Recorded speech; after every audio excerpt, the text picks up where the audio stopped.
I didn't shout. I didn't cry. I just stood there in the doorway, holding a paper bag of groceries I had paid for again, and listened as my mother told me I was ungrateful. Her name is Nancy Monroe. She has this way of speaking that's sharp, even when she's calm. But that day, she wasn't calm.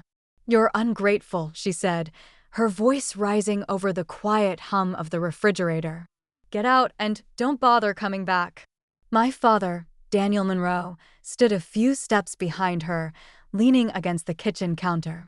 He didn't say a word, didn't look at me, just kept rubbing the bridge of his nose like the conversation was giving him a headache.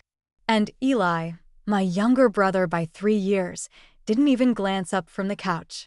He was still in sweatpants at 3 p.m., phone in hand, acting like none of this had anything to do with him. It was a Sunday. I had come straight from work. The grocery bag was heavy with staples: bread, eggs, milk, things they always forgot to buy. I brought them every week, quietly, like a routine no one noticed, but everyone expected. I looked around the living room one last time. The same carpet I had vacuumed since I was a teenager. The same dent on the wall from when Eli broke the frame and blamed the wind. And I remember thinking, is this what it takes to finally not be needed anymore? So I left. No one stopped me. Not even my father. Not even the boy I once called my little brother. I moved out at 17. Not because I hated home, not then, but because I knew I wouldn't survive if I stayed. My parents loved to say they raised me right. But what they really meant was that I raised myself quietly, so they didn't have to. We weren't poor, not exactly. But there was always this edge to everything. Bills came late. Groceries ran thin near the end of the month. The electricity flickered sometimes, not because of a storm, but because no one had paid the bill yet. I got my first job at a diner on Route 18 this summer after 10th grade. Hostess at first, busser when they were short, then server, even when I wasn't old enough to legally carry a bottle of beer. No one asked. No one cared.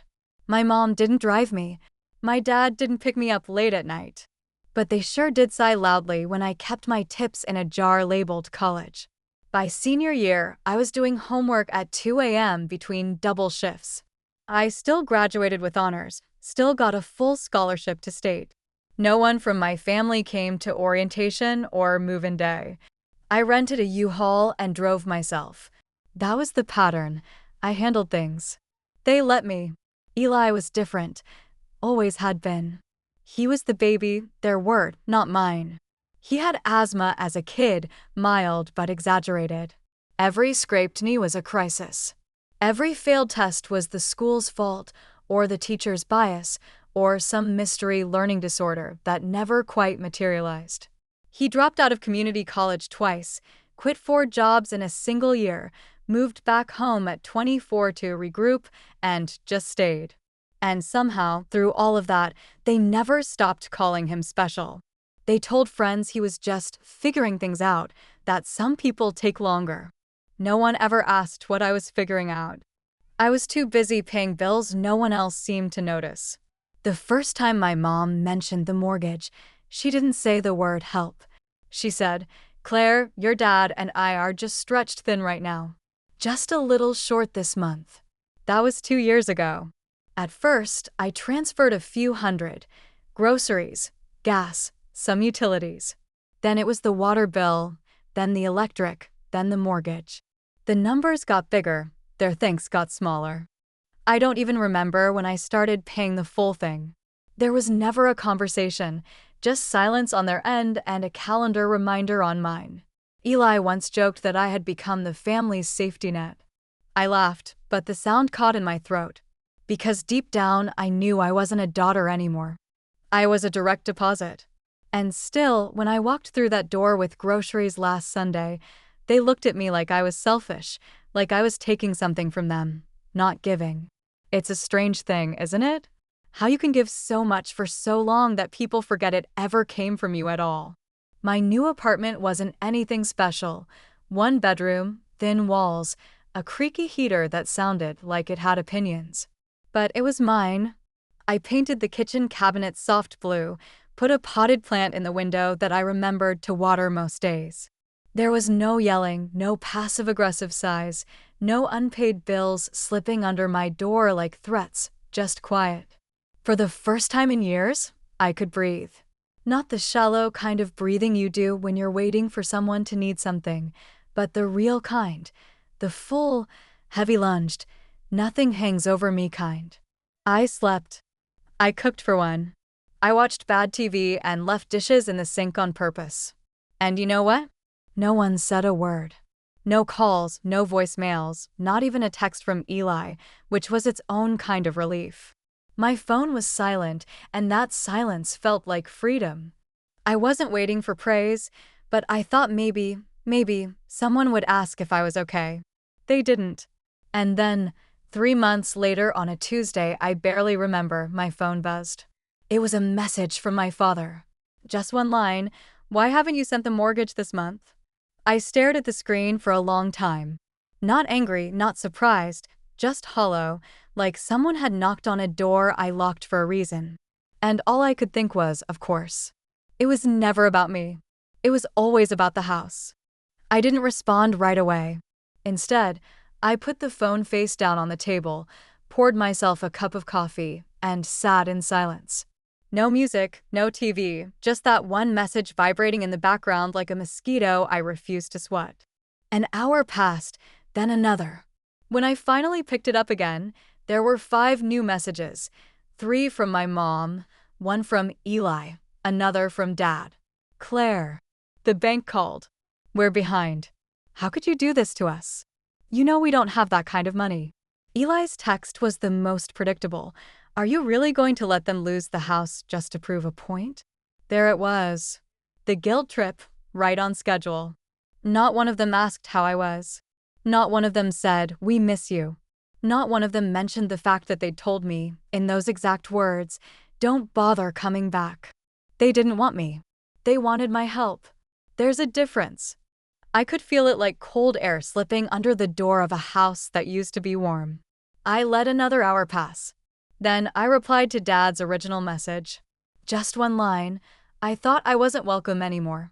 I set the phone down and then it started. A flood. Buzz, buzz, buzz. Calls, texts, voicemails, like a dam breaking. Suddenly, my absence was unacceptable. Suddenly, I mattered again, but not as a daughter. No, as the only one who ever took responsibility and the only one now refusing to. They didn't stop. That night, I turned off notifications, but the phone still lit up every few seconds, like the world was ending and only I could stop it. "Claire, answer your father. He's worried sick. We raised you better than this. You're acting out of spite." Spite. That word hit harder than it should have. Not sacrifice. Not support. Not a decade of silent giving. Spite. As if I'd withheld something they were entitled to. At midnight, Eli called. I let it ring out. Then came the voicemail. "Claire, come on. This is serious. They're freaking out. The bank's getting involved. You need to fix this. Fix this." Like I'd broken something. Like I was the one who let it all fall apart, not the one who'd held it together for years without complaint. I listened to his message twice, then deleted it. The next morning, another text from Mom. "This is tearing the family apart." And from Dad, "What kind of daughter does this to her parents?" That one made me laugh, a dry, empty laugh that echoed through my quiet kitchen because I could answer that question. The kind of daughter who paid your mortgage while you told your friends Eli was looking for work. The kind who skipped her own dentist appointments to keep the water running in a house she didn't live in. The kind you kicked out the moment she said no. But I didn't text any of that. Instead, I waited until the sun had fully come up, until the coffee had cooled, until the noise in my phone began to sound less like family and more like static. Then I replied, carefully, clearly, "Not my problem anymore." And this time, I didn't flinch when the calls came because I finally understood I wasn't being cruel. I was just done. For a while, I told myself the silence was better, that not knowing was easier than confirming what I already suspected. But even silence has weight. It presses on your chest in quiet moments and whispers things you try to ignore. And eventually, that whisper becomes a question you can't unhear. Where did the money go? I had been sending money every month, on time, without fail, for groceries, for bills, for the mortgage. They never said thank you, but they never said stop either. And I never asked for proof. Maybe that was my mistake. So, one morning, I did what I should have done months earlier. I called the bank. Not to confront, just to ask. A woman answered, calm, professional, with a Midwestern kindness in her voice. She asked for the mortgage account number, some security info, then put me on a brief hold. When she came back, her tone had shifted slightly. It looks like the account was delinquent from your payments about 7 months ago. I blinked. Sorry, delinquent? Yes, ma'am. The automatic payments from your account were removed. We haven't received anything from that source since. I thanked her, asked, almost afraid to know, if the payments had been made in some other way. Another pause. There have been some partial payments, but the account is flagged. It's currently in pre-foreclosure status. I don't remember much after hanging up. I know I stood in the middle of my kitchen for a long time, phone in hand, heart strangely quiet. Not racing, just heavy. The kind of quiet that comes after betrayal, not loud, just final. I opened my banking app and scrolled. Transfer after transfer, month after month, thousands of dollars, all labeled home, or utilities, or family support. But if the mortgage hadn't been paid, what had they done with it? Where had it gone? I thought back to the new recliner in the living room, the smart TV that showed up on sale, the groceries that suddenly seemed better stocked when I visited. I hadn't asked. I hadn't questioned. I had just given. And they had taken. I don't think it was malice, not at first. But at some point, they stopped seeing it as help and started seeing it as something they deserved. I didn't call them because I was angry. I called them because I was done guessing. And when you've given people years of silence, what you get in return isn't always truth, but it's often clarity. I started with Eli. He picked up fast, like he'd been sitting there waiting for me to cave. His voice came rushed, already defensive, already emotional. He said Mom had barely slept, that Dad had gone quiet, that the bank had called again. He made it sound like I'd lit a match and walked away from the family home without a backward glance. But none of his words landed. Not really, because somewhere under all that panic was a tone I knew well, guilt dressed up as urgency. I waited, let him talk. Then I asked, evenly, what happened to the money I sent every month. It went quiet on his end. Not technical silence, emotional silence. The kind where someone scrambles for a version of the truth that doesn't make them look worse than they already feel. He said they'd used it for groceries, repairs, things that came up. He said it like I was being unreasonable for asking. But I'd lived there. I knew the size of that mortgage. And I knew what 7 months of unpaid bills looked like. So I asked again, not louder, but sharper. You knew they weren't paying the mortgage, didn't you? He didn't answer directly. He didn't have to, because if he'd truly been in the dark, he would have been shocked, upset, defensive in a different way. But instead, he sighed. That same tired, empty sigh he used when he got caught skipping class or lying about job interviews. A sigh that said, yeah, and I hoped you'd never ask. I thanked him, not out of kindness, but out of finality. Then I hung up. Later that night, my phone rang again. It was Mom. I let it go to voicemail. Then it rang again. I picked up. Her voice was tight, the kind of forced calm she used when she knew she was in the wrong, but would never say it out loud. She said I had embarrassed them by calling the bank, said I was making things worse, said families don't handle things like this. And for the first time in a long time, I let her speak because I wanted to hear exactly how far she'd go to avoid saying, "We lied to you." Eventually, Dad took the phone. His voice was lower, almost soft. He didn't ask how I was. He didn't ask why I was upset. He just asked if I would help them catch up. Just this once, just until they figured something out. And in that moment, I understood something very clearly. They weren't sorry. They were scared. And scared people don't apologize. They negotiate. So I told him, without pause, sell the house. There was a beat of silence. Then two voices layered in disbelief. You don't mean that. This is still your home. But it wasn't. And maybe it never had been. The next morning, I woke to a wall of notifications, texts, voicemails, missed calls, some desperate, some angry, a few pretending to be calm.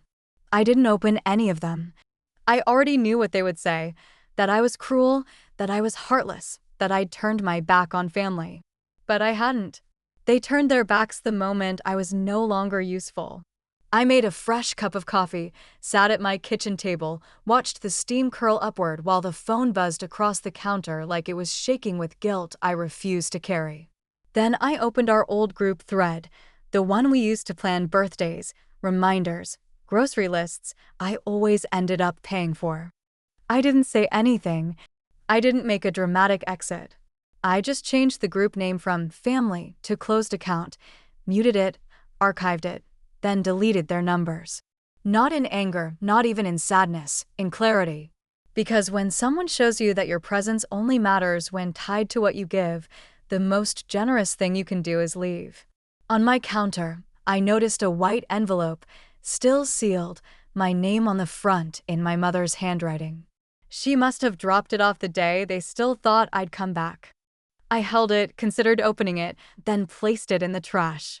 No drama, no message, just paper letting go. And in that moment, with no one watching, no one clinging, no one calling me selfish, I felt something I hadn't in years. Weightless. I didn't leave because I stopped loving them. I left because they only loved the version of me that kept paying the bills and never asked questions. And when that version stopped showing up, so did their idea of family. Some people hear that and think it's cold, but there's nothing cold about protecting the parts of yourself no one else ever bothered to care for. I don't need them to understand. I just need them to stop pretending they ever saw me at all because I was there every day, every month, until I wasn't. And now they can finally feel the silence they spent years pretending wasn't mine. If you've ever stayed too long in a place that only wanted what you could give, just leave. That's all. You don't need to explain. Some of us already know.